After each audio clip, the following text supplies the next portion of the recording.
నాకు నేను టీనేజ్లో ఉండగా ఒక కేసు మా నాన్నగారి దగ్గరికి వచ్చింది. అంటే సంఘ సంస్కృత కనుక రకరకాల సమస్యల వాళ్ళు మనుషులు నాన్నగారి దగ్గరికి వచ్చేవాళ్ళు. అప్పుడు నాకు ఎంత ఒక 16 ఏళ్ళు 15 ఏళ్ళు ఉంటాయి అంతే. ఒక వ్యక్తి గుడివాడలో ఏఎన్ఆర్ కాలేజీలో చదువుకుంటున్నాడు. అతను పెళ్ళయింది. అతను మొదటి రాత్రి పెళ్ళైన శోభనం రాత్రి ఆ పెళ్లి కూతురు శోభనలో అడుగు పెట్టగానే కాళ్ళ మీద పడిపోయి నన్ను క్షమించు, నేను మా నాన్నగారికి చెప్పలేకని పెళ్లి చేసుకున్నాను, నేను హస్తప్రయోగం చేశాను, అంతే నేను అపుంసుకుని అయిపోయాను, నేను పనికిరాను, కానీ నేను చేసిన నేరానికి నిన్ను టచ్ చేయకుండా ఇప్పుడు నాకు 2 ఎకరాల పొలం ఉంది, ఆ 2 ఎకరాలు నీకు రాసిస్తున్నాను అని పెట్టేసి కాగితాలు పెట్టేసి నాకు క్షమించి చెప్పేసి ఆ రాత్రే ఆ గది నుంచి వెళ్ళిపోయి మళ్ళీ అతను బయట పారిపోకుండా నేను చేసిన పనికి పశ్చాత్తాపంగా నేను ఏ కాలేజీలో చదువుకున్నానో ఆ కాలేజీ దగ్గరే ఒక సైకిల్ షాప్ పెట్టి ఆ సైకిల్ షాప్ రిపేర్ చేసుకుంటూ నేను ఎంత భయంకరమైన తప్పు చేశాను నేను, అంతే నా తప్పుని అందరికీ చెప్పాలి, ఎవరు చేయకుండా ఉండాలని చెప్పి అక్కడ సైకిల్ షాప్ పెట్టి అందరు షాక్ తిన్నారు. ఏంట్రా నిన్నటిదాకా కాలేజీలో చదువుకున్న కుర్రోడు సైకిల్ షాప్ పెట్టి కూర్చున్నాడు, ఇది ఏమిటి ఇదంతా వీడు అని అనుకుంటే నేను ఇలాంటి జరిగిందని చెప్పాడు.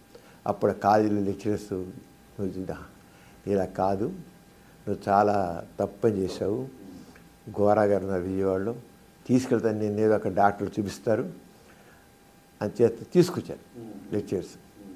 నాన్నగారు ఇప్పుడు మామూలుగా నాన్నగారు ప్రొఫెసర్ ఆఫ్ బయాలజీ కనుక అని చెప్పి అప్పుడు హ్యావ్లీ కిల్స్ అనే పుస్తకం ఉంటే అది తీసుకొచ్చి దాంట్లో మాస్టర్బేషన్ వెరీ కామన్, 90 to 98% మగవాళ్ళందరూ చేస్తారు, నువ్వేం తప్పు చేయలేదు, అయినా సరే నేను డాక్టర్ దగ్గర తీసుకెళ్ళి నేను చూపిస్తాను అని చెప్పి విజయవాడ ఒక డాక్టర్ దగ్గర తీసుకెళ్తే ఆయన కూడా మాస్టర్బేషన్ తప్పేం కాదు, నువ్వేం చేయలేదని చెప్పి కౌన్సిలింగ్ చేస్తే అతను మళ్ళీ మామూలు అయ్యాడు.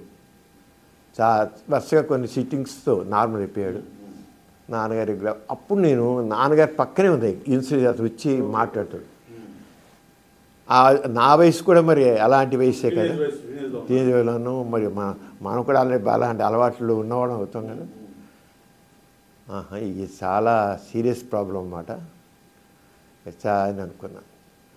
ఆ టైంలో ఇక్కడ ఒక నేచర్ క్యూరింగ్ ఒక పేపర్ వచ్చేది, దాంట్లో కూడా మాస్టర్బేషన్ చాలా ప్రమాదకరమైనది, భయంకరమైనది, హానికరమైనది అని చెప్పి అలాగా రాశారు.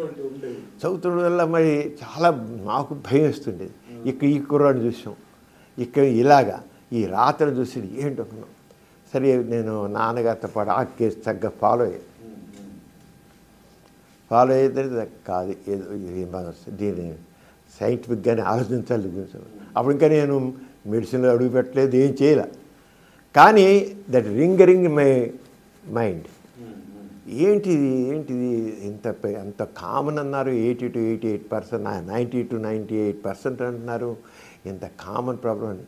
మరి నా ఫ్రెండ్స్ కూడా చెప్తుండేవారు, ఏరా ఇది అయిపోతుంది, ఏంటిరా నేను చేయలేకపోతున్నాను, ఆపలేకపోతున్నాను రా అంటుండేవాళ్ళు. సరే మెడిసిన్లో జాయిన్ అయ్యాను.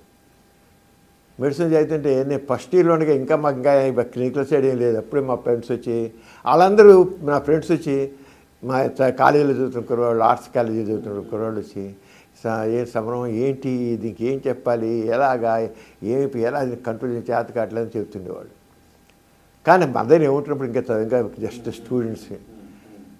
నేను 5th ఇయర్లో ఉండగా మెడిసిన్ చదువుతున్న ప్రీ ఫైనల్ ఉన్నప్పుడు మా మెడిసిన్ ప్రొఫెసర్ గారు కొద్దిగా లేట్గా వచ్చారు. ఇప్పుడు లేట్గా ఎందుకు వచ్చానో తెలుసా, నా దగ్గరికి ఒక ఐఏఎస్ వాడు వచ్చాడు, ఐఏఎస్ చదివాడు, ఐఏఎస్ ఆఫీసర్, కలెక్టర్ వాడు, పెళ్ళి కాబోతోంది, కలెక్టరే కానీ వాడి గురించి వాడికి ఏమీ తెలియదు, నాకు వీర్యం పోయింది, అస్తమయం చేసే వీర్యం పోతుంది, నేను చాలా వీక్ అయిపోతున్నాను, వాడు పెళ్లి చేసుకోవడం చాలా భయంగా అని అడిగాడు.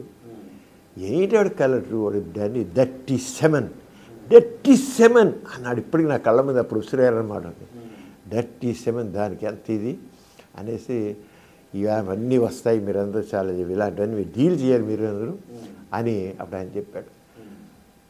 చెప్పి చాలా గట్టిగా చాలా ఇదిగా మాట్లాడాడు. ఇదంతా మాస్టర్బేషన్ తప్పేం కాదు, వీర్యం విలువైనదే కాదు, ఇక ఒక రక్తం ఒక 100 రక్తపడితో ఒక వీరి పొడి సమానం, అంతా పెట్టి థ్రాష్ అని చాలా రోజు క్లాస్ తీసేసుకున్నాడు ఆయన. ఆ క్లాస్ మా అందరి బుర్రలో తిరిగింది. ఇంకా నేను ప్రాక్టీస్ పెట్టాక ఇక మన లైవ్ల కాలేజ్ నుంచి రోజు సాయంత్రం నాకు కుర్రోళ్ళు నాకు వచ్చేసేవాళ్ళు. ఇక అది ఈ ఏరియా అంతా నేను ఒక్కనే ఉండేవాడిని. నేను జనరల్గా నేను చాలా యూత్తో చాలా స్నేహంగా ఉండే మొదటి నుంచి నాకు అలవాటు. చాలా కుర్రాళ్ళతో అందరూ చాలా స్నేహంగా ఉండేవాడు. అందరూ వచ్చి ప్రతివాడు చెప్పేవాడు, ఇలా చెప్పాడు. నాకు వచ్చేవాడు, నాకు వీర్యం పోతుండేవాడు, అస్తమం చేస్తుండేవాడు, స్వప్నకాలం ఇవన్నీ చెప్తుండేవాళ్ళు. అప్పుడు నేను ఇక లాభం లేదని దాని గురించి స్టడీ చేయడం బలెట్టాను. అప్పుడు ఇప్పుడు ఈ సాహిత్యం లేదండి. ఇప్పుడు అందరికీ అందుబాటులో ఉంది. అప్పుడు ఏం లేదు, అందుబాటులో లేదు. అది నాకు అసలు ఇవన్నీ చెప్తే చూసేది కింద పడ్డా మీరు తెలుసుకున్నా. చాలా నాకు థ్రస్ట్ నా దాని గురించి చాలా ఎక్కువైంది తెలుసుకున్నాను. ఆల్ ఇండియా రేడియోలో నేను రెగ్యులర్గా నా టాక్స్ వస్తుండేవి.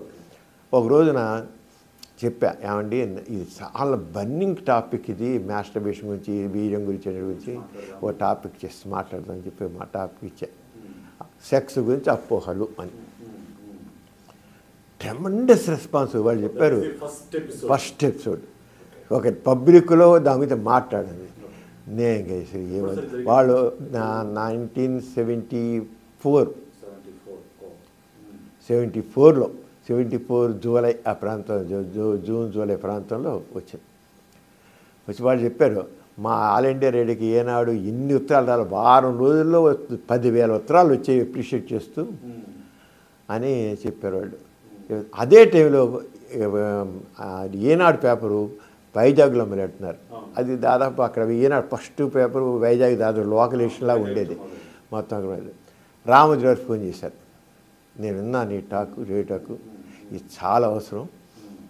నేను అన్నదాత పేపర్ ఉంది నాకు, ఆ పేపర్లోనే అసలు నాకు ఇలాంటి మా ఫ్యామిలీస్లో ఇలాంటి కొంతమంది చాలా ఇబ్బంది పడ్డారు, అంచేత నువ్వు ఇది గురించి ఎడ్యుకేట్ చేయాలి, నేను రెడీగా ఉన్నాను, నువ్వు రాయాలి. నేను నాకు తెలిసి చాలా లిమిటెడ్ అండి, ఏం లేదంటే చాలా ఆ లిమిటెడే నువ్వు రాయి, నీకు ముందు అసలు నీకు చెప్పాలనేది ఇది ఉంది, కుతూహలం ఉంది, చేయి నువ్వు గట్టిగా అన్నారు.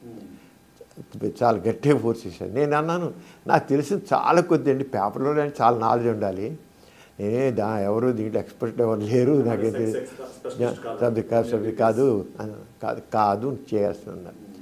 ఈనాడు మొదలెట్టిన 3వ దినే ఆదివారం, అది గురువారం ఎప్పుడు పేపర్ మొదలైంది, ఆదివారం నాడు నా ఫస్ట్ ఎపిసోడ్ వచ్చింది. సెక్స్ సైన్స్ అని పెట్టి చెప్తే ట్రెమెండస్ రెస్పాన్స్ వచ్చింది. ఈనాడు ఓ వారం 7 కల్లా ఎన్ని దాదాపు 10,000 20,000 ఉత్తరాలు వచ్చేవి అక్కడి నుంచి వైజాగ్ ఉత్తరాలు వచ్చేవన్నీ చాలా రెస్పాన్స్ వచ్చింది. రామోజీ గారు అప్పుడు చాలామంది రామోజీ గారి మీద ఇది ఏంటి డైలీ పేపర్లో సెక్స్ గురించి రాయడం ఏంటి మీకు, ఇదంతా బూత్ పేపర్ అని, బూత్ అవ్వచ్చు ఏమవచ్చు కావచ్చు, నేను మాత్రం వేసి తీరుతాను మీరు చదవంటే. కానీ బూత్ పేపర్ అని రామోజీ గారు చెప్పి చాలా మాట్లాడుతుండేవారు, ఇలా అంటున్నారు బూత్ పేపర్ అంటున్నారని.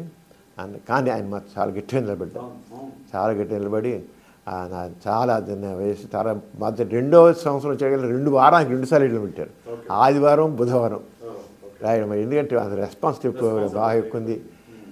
అక్కడి నుంచి ఇంక నేను మా అన్నయ్య గారు తను అప్పుడు ఆ రోజులు అమెరికాలో ఉన్నాడు, ఉంటే నేను ఏమైనా దీనికి సంబంధించిన బుక్స్ ఉంటే చూడు అంటే అప్పుడే హ్యావ్లీ కిలీస్ సంబంధించిన సెక్షువల్ రీసెర్చ్ బుక్స్ వచ్చాయి, హ్యూమన్ సెక్షువాలిటీ గురించి వాటి గురించి. అలా కిన్సే పరిశోధన, ఆ పుస్తకాలన్నీ అమెరికా నుంచి పంపించారు. అక్కడి నుంచి మాస్టర్ జాన్సన్ది కిన్సే పరిశోధన సర్వే బాగా స్టడీ చేశాను. అక్కడి నుంచి నా జర్నీ స్టార్ట్ అయింది విషయంలో. ఇంకా అప్పటి నుంచి ఇంక జరుగుతూనే ఉంది. సంవత్సరాల పాటు అయిన తర్వాత మా టీవీ మొదలెట్టిన కొద్ది వారాల్లోనే మా టీవీలో మొదలెట్టారు రాసేవాళ్ళు. సంబరం సమయం పెట్టి వారం ఒకసారి శనివారం రాత్రి 12 గంటల నైట్ 12 గంటలకు వేసేవాడు.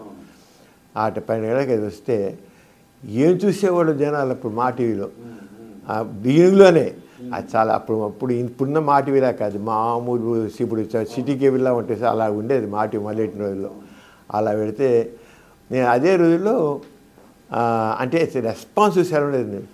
నేను జన విజ్ఞాన వేదిక వాళ్ళు మూఢనమ్మకాల మీటింగ్ పెడితే ప్రకాశం జిల్లా దర్శిని విలేజ్ వెళితే ఆ దర్శి విలేజ్ వెళితే వాళ్ళు సినిమా పెడితే ఆ మీటింగ్ తీసుకెళ్తూ 6 గంటల ప్రాంతంలో సినిమాల దగ్గర తీసుకెళ్ళి, శనివారం అది తీసుకెళ్ళి ఒకసారి హాల్లో తొంగి చూడండి అన్న. హాల్ ప్యాక్డ్గా ఉంది. ఎందుకు ఇలా చూడండి అంతే అని. ఎలా ఉంది? ఫుల్గా ఉంది. సినిమా హార్సిబుల్గా ఉన్నాను. మళ్ళీ అయిపోయింది. మళ్ళీ తిరిగి వస్తున్నాను. తిరిగి వస్తుంటే 12-11 ప్రాంతం మీటింగ్ అయిపోయి తిరిగి వస్తున్నాం. తిరిగి వస్తుంటే మళ్ళీ అదే హాల్లోకి వెళ్ళి చూడమన్నారు. చూడండి జనం 25 మంది 50 మంది ఉన్నారు. ఇందాడేమో ఫస్ట్ షోకేమో ప్యాకెట్గా ఉన్నారు, 25 మంది 50 మంది ఉన్నారు. ఏంటో తెలుసా, ఇవాళ శనివారం 12 గంటలకి మీ ప్రోగ్రాం వస్తుంది, అంచేత ఎవరు ప్రొపరేటర్గా చెప్పడం, ఆ జనం అందరూ రావడం మానేశారు. సినిమాకి రావట్లేదు, మీ ప్రోగ్రాం వస్తుంది, సినిమా చూడట్లేదని చెప్పారు. ఎంత ఆ రంగం ఇంకా చాలా ఇలాంటి ఇష్యూస్ చాలా, అంటే నాకు ఒక రకంగా ఇక నేను చేసేది కరెక్ట్గా ఉంది, ఇంకా చెయ్యాలి అనేది నాకు వచ్చిన తర్వాత ఈనాడైంది. స్వాతులు రాసాను. స్వాతులు ఇప్పుడు దాదాపు 30 సంవత్సరాల నుంచి రాస్తూనే ఉన్నాను. 30 సంవత్సరాల నుంచి ఇప్పుడు వస్తుంది స్వాతి, ఎప్పటికి వస్తుంది స్వాతి. దాదాపు 40 ఏళ్ళ ఎందుకంటే వస్తుంది రెగ్యులర్గా. బలరాం గారు కూడా అంతే, చాలా అవసరం అన్నారు. మధ్యలో ఎప్పుడో ఒక 2 ఏళ్ళు ఆపారు. ఆపి మళ్ళీ ఆపి మాత్రం మళ్ళీ